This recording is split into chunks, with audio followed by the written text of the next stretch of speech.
Hi అండి.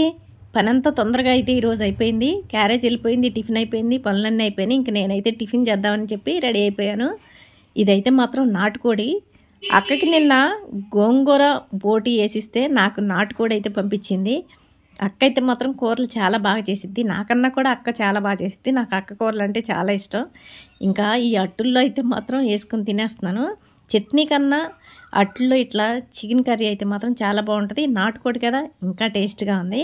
కానీ మీరైతే మాత్రం టైంకి అయితే మాత్రం టిఫిన్ చేయండి. ఎన్ని పనులు ఉన్నా సరే ముందు టిఫిన్ చేసిన తర్వాత పనులు చేసుకోండి.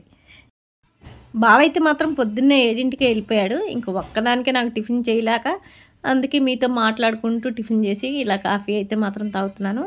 పరగడుపును మాత్రం ఎప్పుడు టీ కాఫీలు అయితే తాకండి. హెల్త్కి అయితే అంత మంచిది కాదు. జ్యూస్ అయితే మాత్రం పొద్దున్నే పరగడుపును తాగితే మంచిది, కానీ టీ కాఫీలు అయితే మాత్రం పొద్దున్నే పరగడుపును మాత్రం తాకండి. కానీ ఇట్లా టిఫిన్ చేసిన తర్వాత ఒక కప్పు కాఫీ తాగితే మైండ్ అంతా ఫ్రెష్ అయిపోయిద్ది. నిజంగా ఎంత యాక్టివ్గా పనిచేస్తామంటే అది తాగిపోతే మాత్రం అలాగే తలకాయ నొప్పి వచ్చిద్ది. అలవాటైతే మాత్రం ఇదే బాధ.